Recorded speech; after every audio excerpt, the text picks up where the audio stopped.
Я жила в тихом, уютном доме на окраине города. Моя жизнь была спокойной и однообразной, словно тик-так настенных часов, что висели в моей гостиной. Но все изменилось в ту ночь, когда я услышала первый стук в дверь. Это был не громкий и уверенный стук, а тихий, почти незаметный щелчок, словно кто-то тронул дверь легким пальцем. Я вздрогнула и посмотрела на дверь. Никого не было.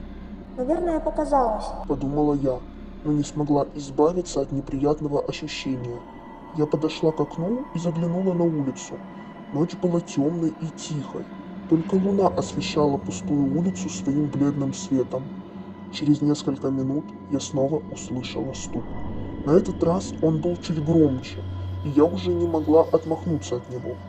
Я с тревогой подошла к двери и осторожно открыла ее. Никого не было. Это что, шутка какая-то, что? Подумала я, но стук не прекращался. Он звучал постоянно, с нерегулярными интервалами, словно невидимая рука стучала в дверь изнутри. Я начала волноваться. Я заперла все двери на все запоры, но стук не прекращался. Я попыталась уснуть, но не смогла забыться сном.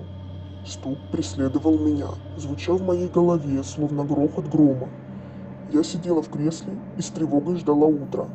На следующее утро стук прекратился. Я вздохнула с облегчением, но в моих глазах осталась тень страха. Я пошла к соседу и рассказала ему о стуке, но сосед отмахнулся от меня, сказав, что мне все показалось. Но я знала, что я не ошибаюсь. Стук не прекратился навсегда. Он возвращался по ночам, все время напоминая мне о том, что в моем доме что-то не так. Я не могла узнать, что это было, но я знала, что это что-то нечто ужасное. И когда я засыпала по ночам, я все время ждала тихий щелчок, что сигнализировал о начале моего ночного кошмара. Я ждала стук в дверь.